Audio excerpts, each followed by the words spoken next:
په پودکاسټ راځئ چې د دې په اړه خبرې وکړو کې ښه راغلاست چې د لها لخوا وړاندې کیږي.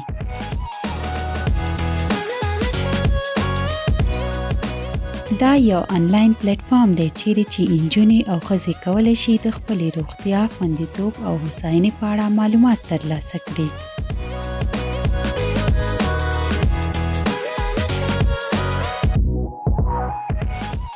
زموږ محتوا د ساینسي پوهې پر بنسټ چمتو شوې او یوازې د زده کړې لپاره ده. دا د مسلکي مشورې یا د درملنې بدیل نه دی.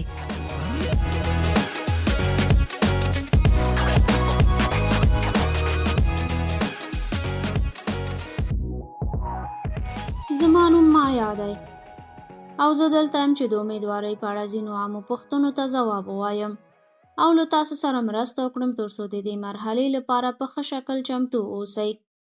څنګه او کله پوه شم چې زه امیدواره یم؟ د ډېرو ښځو لپاره د امیدوارۍ لومړۍ نښه د حیض له لاسه ورکول وي. د امیدوارۍ په نورو لومړنیو نښو کې د ستړیا احساس، د پړسوب احساس، د معمول څخه ډېر ادرار، د مزاج بدلونونه، کانګې او د سینو پړسوب شامل دي. ممکن ټولې ښځې دا نښې ونه لري، خو دا خورا عامې دي. د امیدوارۍ د درد د ترلاسه کولو یوازینۍ لاره دا ده چې تاسو د امیدوارۍ لپاره ازموینه ترسره کړئ. په ډېری مواردو کې تاسو کولی شئ د درملتون یا روغتیایي مرکز څخه د امیدوارۍ ازموینه واخلئ او په خپله په کور کې ازموینه ترسره کړئ. روغتیایي مرکز یا ډاکټر ته هم د ازموینې لپاره مراجعه کولی شئ. د امیدوارۍ موده څومره ده؟ امیدواري شاوخوا 40 اونۍ دوام کوي. د امیدوارۍ مرحلې په 3 میاشتنیو مرحلو ویشل شوي دي. هرې 3 میاشتې له 14 اونیو څخه یو اندازه اوږدې وي. تاسو به د هرو 3 میاشتو په جریان کې له ډېرو بدلونونو سره مخ شئ. ځینې ښځې په مختلفو مرحلو کې ناراحتي احساس کوي، نورې ممکن هیڅ ډول ناراحتي احساس نه کړي. په دې موده کې ماشوم او ستاسو رحم دواړه وده کوي. د جنین سقط څومره عام دی؟ د حمل ضایع کول چې د جنین سقط بلل کېږي په لومړۍ 3 میاشت کې پیښیږي. سقط جنین هغه وخت دی کله چې جنین د امیدوارۍ د 20 اونۍ د مخه له منځه ولاړ شي. سقط د ډېرو دلیلونو له امله رامنځته کېږي. د خطر د ځانګړو فکتورونو په شمول د ماشوم یا مور د روغتیایي وضعیت له امله هم وي. مهمه نه ده چې دلیل یې څه دی. ښځه باید د سقط لپاره ځان ملامت یا تورن نه کړي. د سقط عامې نښې عبارت دي له تناسلي خونریزي یا د وینې داغونه، د ګېډې شدید درد. ځینې وختونه سقط فزیکي نښې هم لري او تاسو تر هغه وخته نه پوهیږئ تر څو چې ډاکټر تاسو معاینه نه کړي. که څه هم سقط نسبتاً عام دی، خو له احساساتي اړخه ډېر ستونزمن دی. د ماشوم د له لاسه ورکولو تجربه ممکن په ټوله نړۍ کې توپیر ولري، مګر بدنامي، شرم او جرم عام او په ټوله نړۍ کې ورته او یو شان دی. د سقط وروسته د احساساتي او جسماني درملنې وخت یا موده د هر شخص لپاره توپیر لري. د خپلې درملنې لپاره دومره وخت ورکړئ چې تاسو ورته اړتیا لرئ. د خپلې تجربې او احساساتو په اړه د داسې یو شخص موندل او ورسره خبرې کول چې تاسو ورباندې باور لرئ ګټور واقع کېدای شي. که تاسو د یوې ښځې یا نجلۍ په اړه چې سقط یې کړی وي پوهیږئ، نو ممکن دا ستونزمن وي چې تاسو باید هغې ته څه ووایئ. خو ممکن خواخوږي، ورسره خبرې کول او غوږ ورته نیول ګټور وي او د دې لامل شي چې هغه تاسو ته خپل احساسات بیان کړي. د امیدوارۍ پر مهال تاسو کوم ډول پاملرنې ته اړتیا لرئ؟ د زیږون د مخه پاملرنه مهمه ده او که امکان ولري باید د خپلې امیدوارۍ په جریان کې د ډاکټر یا نرس لخوا منظمه معاینه ترسره کړئ. کله چې تاسو د خپلې امیدوارۍ په اړه ډاډه شوئ، نو تاسو کولی شئ د خپلې امیدوارۍ پاملرنه پیل کړئ. د معاینې فریکونسي ستاسو د نږدې طبي خدماتو او شرایطو د شتون له مخې توپیر لري. په منظمه معاینه کې د وینې ازموینې، د جنین د زړه د ضربان معاینه او د قد اندازه کول شامل دي.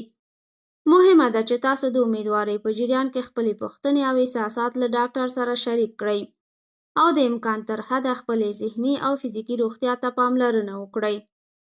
زه د زیږون په اړه په څه پوهېدلو ته اړتیا لرم.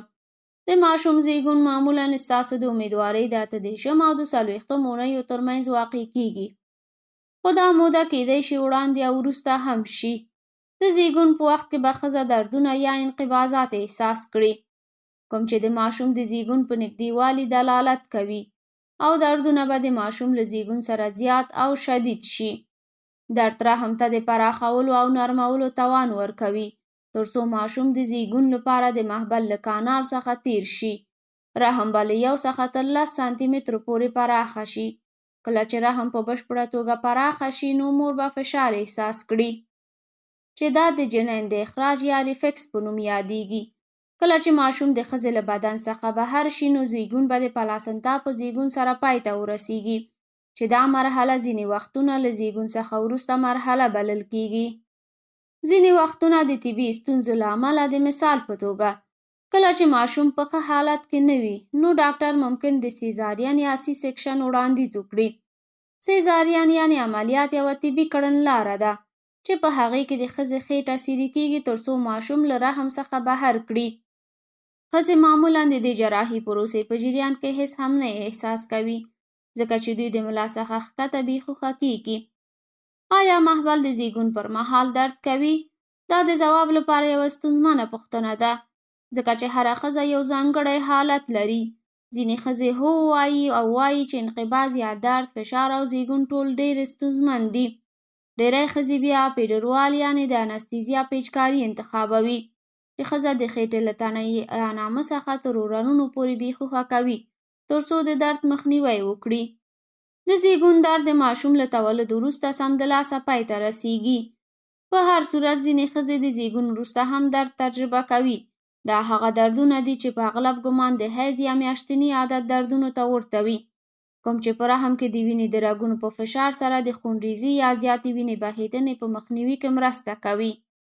د زیږون وروسته دردونه د شیدو ورکولو په جریان کې د اکسیتوسین هورمون د خوشې کولو له امله عام دي چې د ماشوم له زیږون وروسته په لومړیو څو ورځو کې پیښیږي او په بشپړ ډول عادي دي.